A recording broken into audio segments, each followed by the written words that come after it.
What's up, y'all? It's your boy Black Iowa, and welcome to the 10th episode of Cooking with Black Iowa. Today, we're going to step outside to the barbecue, and I'll show you how to make my barbecue sunrise chicken.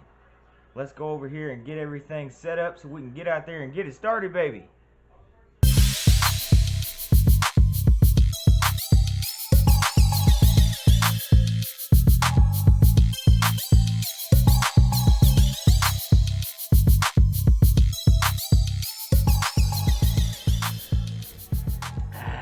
Yes. Alright. First thing that we're going to do today is we're going to take our chicken out and get ready to put our dry rub on it. I've had this chicken marinating in orange juice overnight. Orange juice. See, that's what we call it, the sunrise chicken.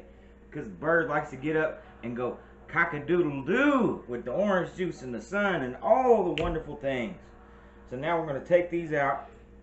And if you remember my episode where I made ribs, pretty much the same concept. We're actually going to use some of the dry rub that I had left over from the rib episode on these chickens today. And once we get them all covered up, we'll be ready to go outside. So let's go ahead and rub it down, baby. Rub-a-dub-dub! Alright, baby. Now we're going to go ahead and sprinkle our dry rub on. Make sure you put plenty on there, because when you start rubbing it in, it's going to fall off on the side and all over the place. So you make sure you got plenty. And then rub it in and sing to it. Sweet, sweet, sweet, sweet, sweet meat. Flip it over and do the same thing on the other side. Now, notice how we got these creases and crevices in here. You want to make sure and put extra in there to seal that flavor in, baby. And rub it in. Flip it again. And then you notice that orange hue that it's got to it? That's the orange juice, baby. And now it's rocking and rolling and ready for the grill. Let's go outside.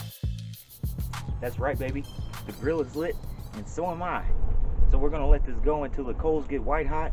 Then we're going to put our grill grate on, and we'll be ready to cook our chicken. Right now, I'm going to get away from here. Good night, man.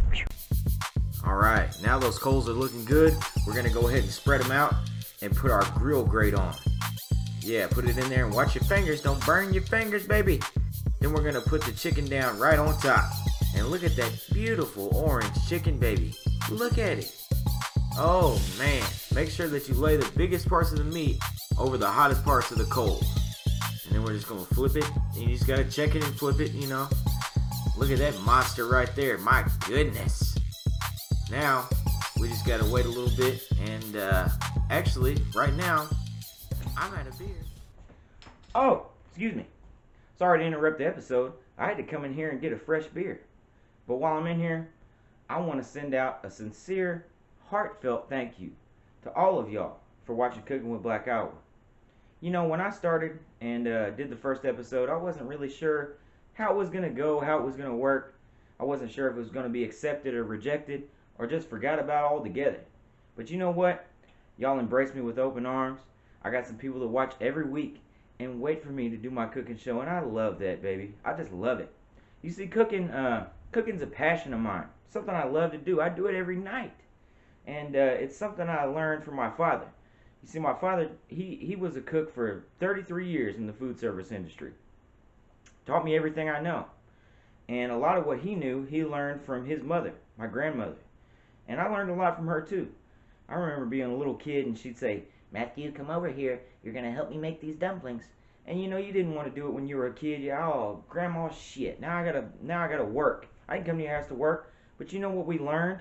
We learned a lot of valuable things from that, from watching the way she cooked. And then now there's times, you know, now that she's gone, and I miss her so, she's gone and I'll be making some gravy and I'll say, "Grandma, just help me out, you know? How did you make that gravy?" And I start thinking, how did Grandma make that gravy thicker?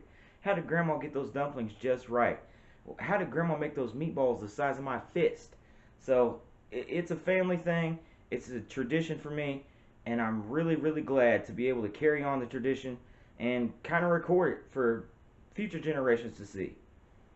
It's my 10th episode, and I'm so proud, but we got a long way to go, and I got big plans for the future. But right now, my plan is to get my ass back out there and check that chicken, because I think, you know, it's probably about done, and I've been in here jabbering and running my jaw. I need to get the hell back out there and check that damn chicken. I'll see y'all later. Goddamn. Alright, buddy. Now it's time to add our barbecue sauce. Our sweet baby Ray's, baby. Delicious. We're going to just drizzle some right on the top of this beautiful, beautiful chicken. Yeah, put it on there. And don't be shy now. Make sure you put a lot on there, because when you flip it over, you might lose some. Once you get them all covered, flip them over, and just repeat the process. You want to do it right again on the second side. Crack that seal and just get her going. And put a lot of sauce on there, because the sauce is the boss. We're going to close that lid, let them stew, and it should end up looking something like this. Now look at that beautiful sunrise barbecue chicken. And I know that I want a taste of that right there, baby. Oh! Ooh, yeah. Alright, baby. The time has come. My sunrise barbecue chicken is done.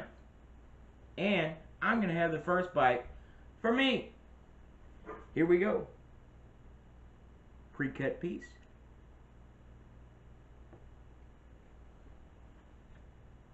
Oh, man. Oh, baby. That's sweet. Sweet. Sweet me. Well, I hope y'all have enjoyed this episode of Cooking with Black Iowa. Make sure to like and subscribe and watch all my other cooking videos right here on YouTube. Also, follow me on social media. Y'all have a good one. Peace.